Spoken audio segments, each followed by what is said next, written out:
नमस्कार, मैं हूं राजेश कुमार। वक्त यूपी प्राइम का है। लखनऊ में सीएम योगी आदित्यनाथ ने एनआरआई के लिए पोर्टल लॉन्च किया। इस दौरान उन्होंने कहा कि योग्य प्रतिभाओं को उचित मंच का मौका मिलेगा और ये पोर्टल व्यापक संभावनाओं से युक्त है। इसको लॉन्च करते हुए मुख्यमंत्री ने कहा कि ये पोर्टल रोजी रोटी के लिए बाहर जाने वालों के लिए है। उन्होंने कहा कि उत्तर प्रदेश को पर्यटन से जोड़ने की कोशिश की है। समय प्रवासी भारतीय पोर्टल लॉन्च के आज के इस कार्यक्रम में उपस्थित मंत्रिमंडल के मेरे सहयोगी औद्योगिक विकास के मंत्री श्री सतीश महाना जी, सूक्ष्म लघु मध्यम उद्यम तथा निर्यात प्रोत्साहन और प्रवासी भारतीय से संबंधित विभाग के मंत्री श्री सिद्धार्थनाथ सिंह जी, प्रदेश के मुख्य सचिव श्री आर के तिवारी जी, अवस्थापना में औद्योगिक विकास के आयुक्त, अन्य सभी वरिष्ठ अधिकारीगण, मुझे प्रसन्नता है कि प्रवासी भारतीयों के सामने उत्तर प्रदेश को सही रूप में रखने और उनकी समस्याओं के समाधान के लिए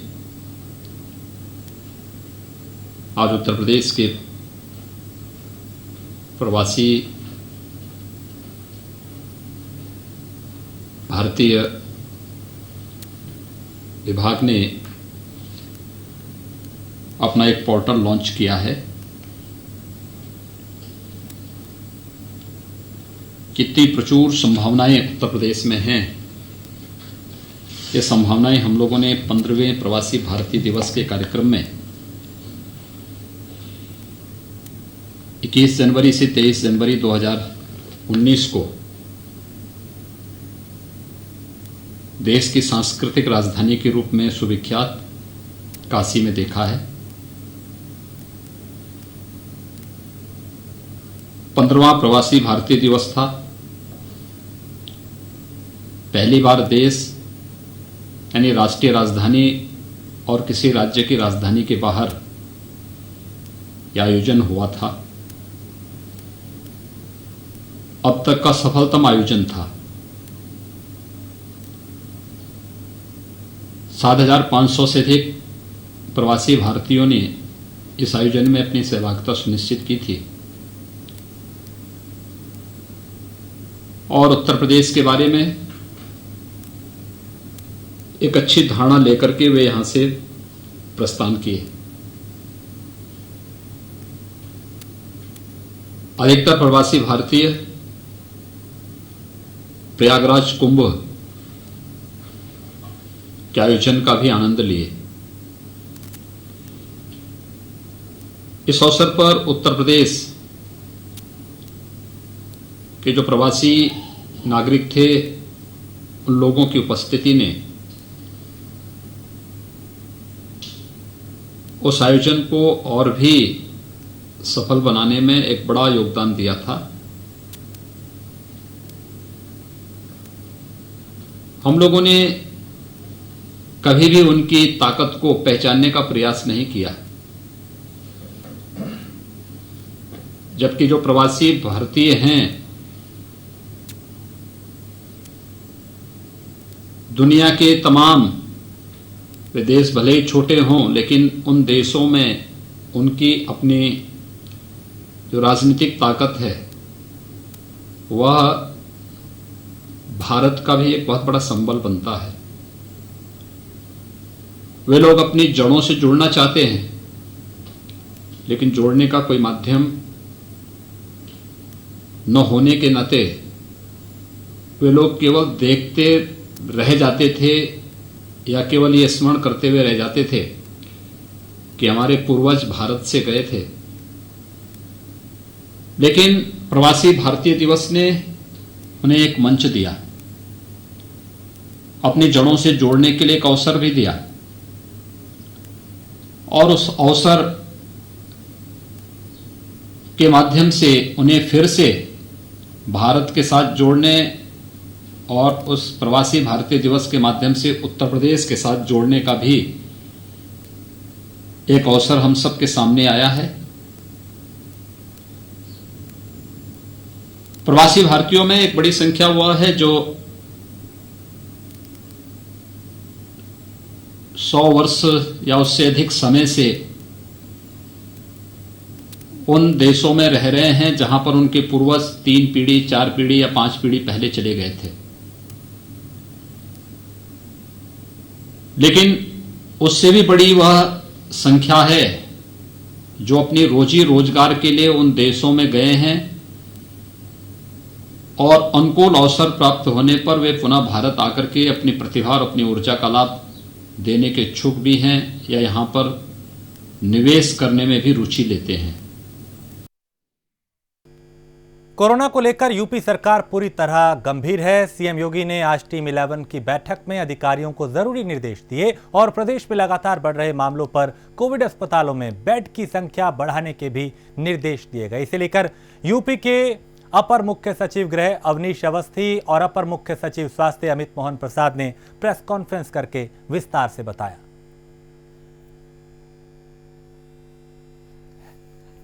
मरीजों के संदर्भ में टीम 11 की बैठक आयोजित की।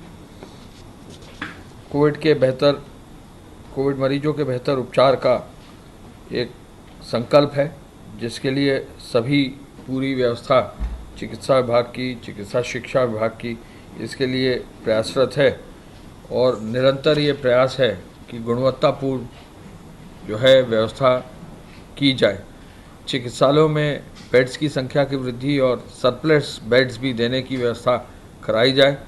प्रदेश में लगभग 1.5 लाख से अधिक बेड्स की व्यवस्था की जा रही है और इसमें आईसीयू और एचडीयू बेड्स को विशेष रूप से बल देकर उनको और आगे बढ़ाने के लिए आदेश किया गया है और कार्य हो भी रहा है। Integrated command and control centre को पूरी सक्रियता से चलाने, integrated command and control centre से जो होम क्वारंटाइन में या होम आइसोलेशन में लोग हैं उनसे निरंतर जो है संवाद बनाने, इसके साथ साथ जो है उनसे एम्बुलेंस का भी जो है व्यवस्था सुनिश्चित कराने, 108 की एएलएस की एम्बुलेंस की व्यवस्था भी कंट्रोल रूम से उसको आगे बढ़ाने का निर्देश है। लखनऊ और कानपुर नगर पर विशेष रूप से बल है क्योंकि यहाँ सबसे ज़्यादा संख्या मरीजों की आई है, तो ऐसे में इस पर विशेष रूप से इन शहरों पर ध्यान देने का निर्देश दिया गया है। माननीय मुख्यमंत्री जी ने आज जब समीक्षा की तो यह भी क्लियर किया गया कि इस पूरे अभियान में जो 4 pronged अप्रोच है, अस्पतालों की व्यवस्था को मजबूत करना, जैसा कि एसीएस मेडिकल हेल्थ बता चुके हैं, सामान्य श्रेणी का जो इलाज है, जो नॉन कोविड इलाज है, उस पर भी विशेष ध्यान दिया जा रहा है और लगभग सभी चिकित्सालयों में जो नॉन कोविड हैं वहाँ पिछले वर्ष के बराबर मरीज जो है आ रहे हैं, ऑपरेशंस भी जो है कंडक्ट किए जा रहे हैं। तो एक और अस्पतालों को मजबूत करना, दूसरी ओर जो शनिवार और इतवार स्वच्छता का अभियान ग्रामीण और शहरी क्षेत्र में लागू किया गया है। स्वच्छता में आपको मालूम है कि इस बार सबसे ज़्यादा पुरस्कार उत्तर प्रदेश को मिले हैं, 19 पुरस्कार स्वच्छता में अर्बन एरियाज़ के लिए मिले हैं। तो स्वच्छता पर भी विशेष काम हुआ है। तो द्वितीय जो बिंदु महत्वपूर्ण है वो स्वच्छता का है।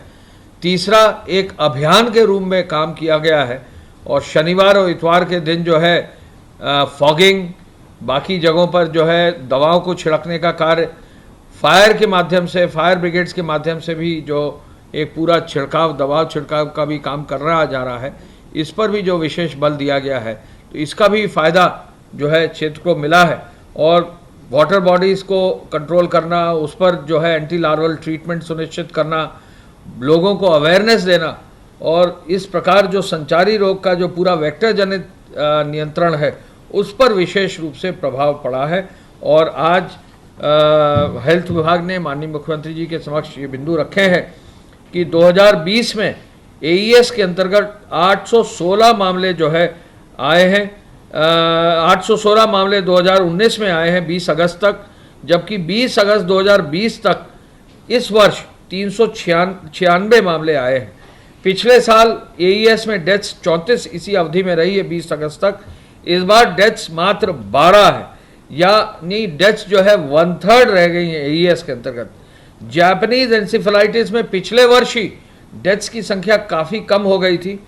50 जेई के जो है केसेस पूरे वर्ष में आए थे 20 अगस्त तक। इस वर्ष मात्र 19 आए हैं, यानी 40% तक रह गया है। पिछले वर्ष 4 लोगों की डेथ हुई थी, इस साल मात्र 2 लोगों की डेथ हुई है, यानी डेथ्स की संख्या आधी रह गई है। मलेरिया में जो इस वर्ष पूरा एक अभियान स्वच्छता का चला है, सोशल डिस्टेंसिंग का अभियान चला है, मास्क का अभियान चला है, इसका भी फर्क पड़ा है। पिछले वर्ष मलेरिया में अब तक जो है 20 अगस्त तक 2019 तक 15,101 केसेस आए थे। इस साल मलेरिया में 4,687 केसेस आए हैं, यानी इसमें भी लगभग 1/3 से कम केसेस रह गए हैं। कोई भी व्यक्ति की डेथ मलेरिया की वजह से नहीं हुई है। डेंगू की वजह से पिछले साल 135 केस आए थे, 2 डेथ्स हुई थी। इस बार जो है 32 मात्र केस आए हैं, यानी 1/4 से भी कम केसेस हुए हैं और एक भी डेथ नहीं हुई है। कोरोना वायरस संक्रमण के संबंध में प्रदेश की स्थिति इस प्रकार है। विगत 24 घंटों में संक्रमण के 4,677 नए प्रकरण सामने आए हैं, 4,677। इस समय एक्टिव इन्फेक्शन के केसेस की कुल संख्या 49,288 है। जो व्यक्ति संक्रमित होने के पश्चात उपचारित होकर डिस्चार्ज किए जा चुके हैं, उनकी संख्या अब बढ़कर के 1,40,107 हो गई है। इस प्रकार डिस्चार्ज का प्रतिशत, रिकवरी का प्रतिशत अब 72.82% हो गया है, 72.82%। संक्रमित व्यक्तियों में से अभी तक कुल 2,987 व्यक्तियों की मृत्यु हुई है। इसका जो केस फैटेलिटी रेट है वो प्रतिशत अब प्रदेश का 1.55% है, जो कि जितने भी बड़े राज्य हैं उनमें सबसे कम है। फिर भी CFR कम होने के बावजूद हम हर एक मृत्यु को दुर्भाग्यपूर्ण मानते हैं और हमारा पूरा प्रयास है कि चिकित्सा की बेहतर व्यवस्था उपलब्ध कराकर जो भी प्रिवेंटेबल डेथ्स हैं उनको हर हालत में रोका जाए। और इस संबंध में माननीय मुख्यमंत्री जी के बहुत ही स्पष्ट निर्देश हैं सभी चिकित्सालयों को, सभी मेडिकल कॉलेजेस को, कि जो भी प्रिवेंटेबल डेथ्स हैं उसके लिए जो भी दवा की उपलब्धता चाहिए हो, जो भी उपकरण चाहिए हो, जो भी ट्रेनिंग चाहिए हो, वो हर एक चीज़ उपलब्ध करवा करके प्रिवेंटेबल डेथ्स को जरूर ही रोका जाए। कल प्रदेश में 1,21,553 सैंपल्स की जांच की गई और इस प्रकार अब तक प्रदेश में 46,74,620 सैंपल्स की जांच की जा चुकी है। सैंपल्स की टेस्टिंग को हम लगातार एक्सपैंड कर रहे हैं और सैंपल्स के बारे में मैं आपको ये अवगत करा दूं कि इसके 2 मानक होते हैं। इसका पहला मानक ये है कि प्रति लाख जनसंख्या पर 14 टेस्ट प्रतिदिन किए जाने चाहिए कम से कम। वो उत्तर प्रदेश की जनसंख्या के हिसाब से अगर हम देखें तो वो 32,000 टेस्ट प्रतिदिन के हिसाब से मानक बनता है, लेकिन हम उसके लगभग 4 गुना कर रहे हैं। 32,000 का 4 गुना 1,28,000 होगा। कल हम लोगों ने 1,30,000 टेस्ट किए थे, तो अब हम उसके जो मानक है, जो न्यूनतम टेस्ट होने चाहिए, उसके हम लगभग 4 गुना टेस्ट प्रदेश में कर रहे हैं। यूपी के कैबिनेट मंत्री चेतन चौहान की कोरोना से मौत का मामला लगातार गर्माता जा रहा है। पहले विधान परिषद में सपा MLC सुनील सिंह साजन ने चेतन चौहान के साथ अस्पताल में हुए बर्ताव का मामला उठाया। वहीं अब आम आदमी पार्टी के राज्यसभा सांसद संजय सिंह ने भी चेतन चौहान की मौत पर सवाल खड़े कर दिए। इसे लेकर संजय सिंह ने प्राइम न्यूज से बात की। क्या कुछ उन्होंने कहा, उन्हें सुनते हैं। हमारे साथ मौजूद हैं आम आदमी पार्टी के राज्यसभा सांसद संजय सिंह जी, जो लगातार ब्राह्मणों के मुद्दे पर सरकार से सवाल जवाब कर रहे हैं। लगातार कोरोना को लेकर सक्रिय बने हुए हैं, सरकार से सवाल कर रहे हैं और अब उन्होंने एक पत्र लिखकर भी लखनऊ पुलिस से कुछ मांग की है। क्या है वो मांग, आप उनसे जानेंगे। आपने एक पत्र लिखा है लखनऊ पुलिस कमिश्नर को, क्या है उस पत्र में, हम ये जानना चाहते हैं। देखिए, उस पत्र को लिखने के पीछे एक बहुत मजबूत आधार है और एमएलसी सुनील सिंह साजन जी ने विधान परिषद के पटल पर कुछ बहुत चौंकाने वाली जानकारियां दी हैं और वो जानकारी ये दी कि जो सरकार के कैबिनेट मंत्री थे स्वर्गीय चेतन चौहान जी, जब उनका इलाज चल रहा था पीजीआई में तो उनके साथ घोर लापरवाही बरती गई और उसके साथ कई बातें उन्होंने रहस्योद्घाटन किया। तो ये कहीं ना कहीं एक लापरवाही पूर्ण हत्या का मामला है। डॉक्टरों की लापरवाही की वजह से उत्तर प्रदेश के कैबिनेट मंत्री की जान गई है। तो उन बातों का हवाला लेते हुए मैंने पुलिस आयुक्त लखनऊ से अनुरोध किया है कि उत्तर प्रदेश के मुख्यमंत्री, चिकित्सा शिक्षा मंत्री और पीजीआई के डायरेक्टर के खिलाफ मुकदमा दर्ज किया जाए और एफआईआर करके इसकी जांच कराई जाए कि इस पूरी घटना की सच्चाई क्या है। कुछ और राजनीतिक दल हैं जो आज राजभवन पहुंचे, राज्यपाल से मुलाकात उन्होंने की, वो सीबीआई जांच की मांग कर रहे हैं। तो क्या आप लोग की तरफ से भी किसी इस प्रकार की कोई मांग की जाएगी कि चेतन चौहान जो अब हमारे बीच नहीं रहे हैं, उनकी मृत्यु कैसे हुई, इसकी जांच सीबीआई करे? देखिए, अभी तो ये स्टेप वाइज आप काम कर सकते हैं। कानून भी यही कहता है, व्यवस्था भी यही कहती है कि आप पहले पुलिस से मांग करेंगे, अगर पुलिस कार्रवाई नहीं करती तो फिर कोर्ट से मांग करेंगे, फिर आप दूसरी एजेंसीज से जांच की मांग करेंगे। तो अभी तो मैंने उत्तर प्रदेश की पुलिस से मांग की है, अगर उस पर कार्रवाई नहीं होती तो आगे विचार करेंगे क्या करना है। आगे की क्या रणनीति है? मुख्यमंत्री जी ने ये कहा था कि दिल्ली से आप आए हैं और आप यहाँ पे हस्तक्षेप कर रहे हैं, आप लोग दिल्ली को नहीं बचा पाए थे। अब आगे की क्या रणनीति है कोरोना को लेकर और आने वाले जो 22 के चुनाव है उसको लेकर? देखिए, हम दिल्ली को बचा पाए थे कि नहीं बचा पाए थे, इसकी तारीफ तो देश के प्रधानमंत्री ने की, जो भारतीय जनता पार्टी के नेता हैं।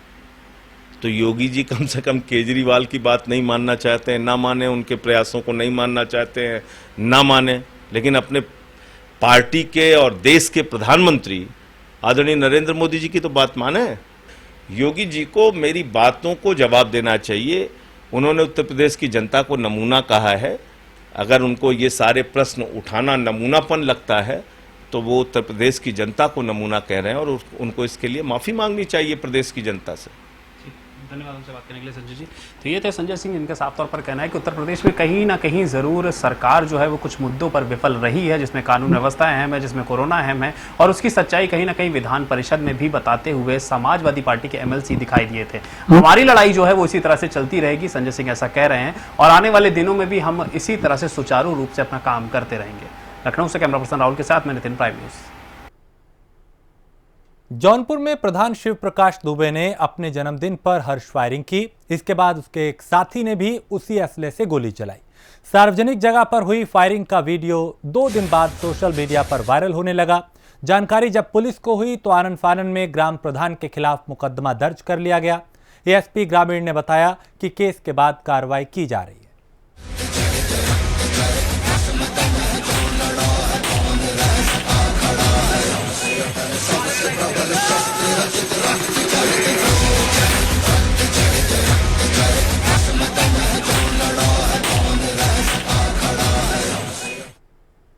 हरदोई में नदियों का जलस्तर बढ़ने से दर्जनों गांव खतरे की चपेट में आ गए हैं। मुख्य मार्ग में घुटनों तक पानी भरा हुआ है। ग्रामीण रस्सी का सहारा लेकर आने जाने को मजबूर हैं। इतना ही नहीं, बच्चों को इलाज के लिए कंधे पर बैठा कर ले जाना पड़ रहा है। लेकिन इस हालात पर अब तक प्रशासन से लेकर सांसद और विधायक की नजर नहीं पड़ी है। अगर देखा जाए तो हरदोई में बरसात तो काफ़ी कम हुई, लेकिन जो गंगा बैराज से पानी छोड़ा गया नदियों में, उससे जलस्तर काफ़ी बढ़ गया। इतना जल बढ़ा कि उसके बाद ये पोजीशन ये आई कि गांव में पानी भर गया, निकलने के रास्ते बंद हो गए। छोटे छोटे पुल थे वहाँ पे, नहीं आप पीछे हमारे देख सकते हैं कि यहाँ पे एक गाँव है, ये गाँव के एक खेत है, वहाँ पर पानी इतना भरा हुआ है क्योंकि जो फसलें थी वो भी डूब गई हैं। परेशानी इतनी ज़्यादा हो गई है कि लोगों को निकलने में परेशानी होती है, और साथ ही यदि इलाज के लिए किसी को लेकर के जाना, जैसे कोई महिला है, गर्भवती महिला को लेकर जाना है तो बड़ी परेशानियाँ होती हैं। और सबसे बड़ी चीज़ ये है कि यहाँ के जो ग्राम प्रधान लोग हैं, जो प्रशासन है, उन्होंने नाव तक की व्यवस्था नहीं की, जिससे आवागमन सुलभ हो सके। हमारे साथ कुछ गाँव के लोग मौजूद से पूछते हैं कि इनकी समस्या क्या, इनका कहना है। हाँ, अब जो यहाँ पर नदियाँ बह रही है, खेत ज़्यादा बूढ़ गए हैं और निकलने की बहुत ज़्यादा परेशानी हो रही है। और क्या परेशानी है? और खेत बूढ़ गए हैं, यहाँ पे बच्चे महिलाएं इनका कंधैया पर बैठा कर ले जाते हैं हम लोग साथ में, सब लोगों को बच्चों को लेके दवा पानी की यहाँ तकलीफ होती है। आपका क्या कहना है? यही कहना है। हाँ जी, यहाँ हम लोगों को बहुत ज़्यादा से ज़्यादा परेशानी हो रही है और हमारे गांव के बच्चे भी बहुत परेशान हैं। कहीं को आने जाने के लिए बहुत दिक्कत हो रही है। प्रधान ने कोई निकास निकालने के प्रधान ने कोई हम लोगों के लिए कुछ नहीं किया है। तो आपने सुना कि गांव वाले कितने परेशान हैं कि बाढ़ के पानी की वजह से, और इनका आवागमन में नहीं सोचे। इनका कहना है कि प्रधानमंत्री और सांसद विधायक से भी शिकायतें की, इनकी कोई सुनवाई नहीं हो रही। कैमरामैन अनिल के साथ दीपक गुप्ता, प्राइम न्यूज़, हरदोई। अपने तानाशाही रवैये के लिए मशहूर डीएम अलीगढ़ चंद्रभूषण सिंह का एक ऑडियो सामने आया है, जहां डीएम दीनदयाल अस्पताल में प्रभारी पद पर तैनात सीएमएस को गालियां देने के साथ जूता मारने की धमकी दे रहे हैं। डीएम और सीएमएस के बीच हुई बातचीत रिकॉर्ड हो गई। डीएम चंद्रभूषण सिंह अपने पद का जमकर रौब दिखा रहे हैं। सीएमएस साहब बोल रहे हैं दीनदयाल से? जी बताइए दुष्यंत जी। हाँ नमस्ते, डीएम साहब के यहाँ से दुष्यंत बोल रहा हूँ। डीएम साहब बात करेंगे, दे रहा हूँ। जी बताओ।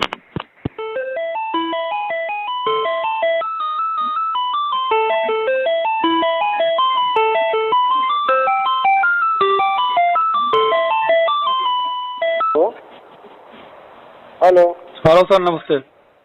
ये जो उस दिन आपके अस्पताल का आया था, जो वहाँ से शासन से टीम फोन करके पूछते रहते हैं जी, उसमें आया था कि डॉक्टर प्रतिदिन राउंड पर अनिल कुमार ने बताया कि आईसीयू में है, वहाँ का स्टाफ मरीजों की सुनता नहीं है। तो क्या कार्रवाई की आपने? जी सबको लिख करके दे दिया है और मैंने खुद जाकर बात करी है। सबसे मैंने बात करी, जो दीनदयाल की कंप्लेन थी, दीनदयाल की, हाँ दीनदयाल से बात करी, बोले हमें शिकायत कोई नहीं है। उसका वीडियो बनाया। अनिल कुमार की शिकायत थी। हाँ तो उससे जो भी वहाँ पे थे, मैं खुद गया वहाँ पे, तो और सारे लोगों को टाइट कर दिया गया। नहीं होता है ये तो, अब चूंकि शासन से लिख के आया है तो इसमें कार्रवाई तो होनी है। जी अब आपको या तो ये आप इसका जवाब हमें अभी तुरंत भेजिए। आपके पास है चिट्ठी हो पुरानी? सर दिखवा लेता हूँ। नहीं दिखवा के लेते, जो आपके पास भेजा था मैंने रिपोर्ट के लिए जी, उसमें आया था कि अनिल कुमार ने बताया कि आईसीयू में है, वहाँ का स्टाफ मरीजों की नहीं सुनता है। जी 3 घंटे वो सर, वो तो रिकॉर्ड में मैंने सारी जो फाइलें हैं, मैं रोज अभी बैठ के रिव्यू ही कर रहा हूँ। फाइलें जो है मैंने 6 सैंपल मंगा लिए हैं। हेलो, और वो फाइलों को रिव्यू कर रहा हूँ मैं अभी बैठ करके। सुन लो यार तेरी बात को, जिसमें मुझे चीफ सेक्रेटरी को जवाब देना है, तुम बकवास कर रहे हो। मैं तुमसे पूछ रहा हूँ, बता कुछ रहे हो? जी मैं ये पूछ रहा हूँ कि जो दीनदयाल में उस दिन मुख्यमंत्री जी के यहाँ से फीडबैक लिया गया था, जिसमें तुमने आख्या भेजी थी, उसमें जो जवाब जो उसने शिकायतें की है, उसका निस्तारण पे पूछ रहा हूँ मैं। जी अभी तो ना बता के फालतू वाली बातें बता रहे हो। अभी निकलवा के देखता हूँ मैं। क्या नहीं, पहले सुन लो यार। जी बताइए। मैं क्या बोल रहा हूँ पहले सुनो। जी बताइए। अनिल कुमार ने ये कहा कि वहाँ स्टाफ मरीजों की सुनता नहीं है। जी 2 घंटे तक पानी मांगता रहा, तो क्या और इसमें लिखा पहले का स्टाफ अच्छा था क्या? और इसमें क्या है, पहले कौन स्टाफ था? जो अनिल कुमार से पूछा आपने? अनिल कुमार है अभी आईसीयू में? अभी होंगे सर। हाँ होंगे सर, होंगे यार। क्या चीज होना चाहिए? होना चाहिए तो उससे पूछो कि कौन स्टाफ था, उसको नहीं सुना, उसको आपने हटा दिया। स्पेसिफिक आख्या चाहिए मुझे अभी। जी वैसे तो सर मैंने उसमें हर एक वार्ड में। तुम तो यार बात तो सुनोगे नहीं। जवाब तो थोड़े देना पड़ता है यार, जवाब तो मुझे देना पड़ रहा है वहाँ पे। जी बताइए। अब तुम बकवास कर रहे हो, अभी उठा के आऊंगा 50 जूता मार के, मैं तुम्हें भगा दूंगा। अभी दिमाग खराब कर रहे हो मेरा तुम। बताइए। स्पेसिफिक बात कर रहा हूँ तो स्पेसिफिक बात जवाब दो ना। हाँ बताइए। जब लिखित परत में गया है, आपके पास गया है कि नहीं गया प्रिंट? जी तुमको किसने बना दिया प्रभारी सीएमएस? कोई और दूसरा आदमी नहीं है जो बंद करके देख ले काम? बेवकूफ आदमी। सवाल मैं क्या कर रहा हूँ? बकवास। जब मुख्यमंत्री जी के यहाँ से शिकायत आई है, उस शिकायत का स्पेसिफिक निस्तारण होना है ना। जी कौन स्टाफ था? अनिल कुमार से तुमने बात किया? जी करिए। क्या बात किया? कौन स्टाफ ने उसकी नहीं सुना? उसके खिलाफ क्या कार्रवाई किया तुमने?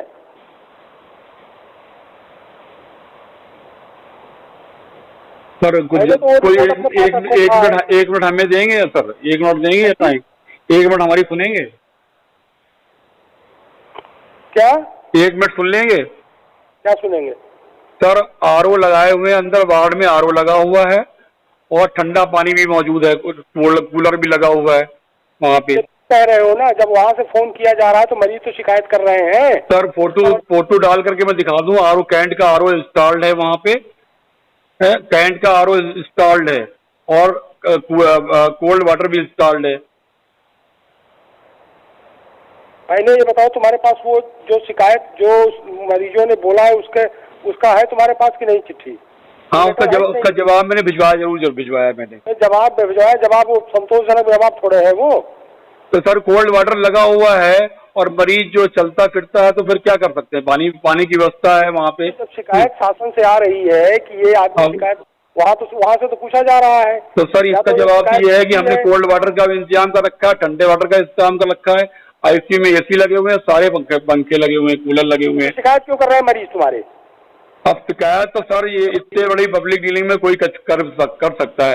एक दिन शिकायत करी किसी ने कि यहाँ पे अंधेरा हो जाला, समझ में नहीं आता है आईसीयू में, तो आईसीयू में अंधेरा हो जाला समझ में नहीं आता, तो हम लोग आर्टिफिशियल लाइट है, सनलाइट तो उसमें आएगी नहीं,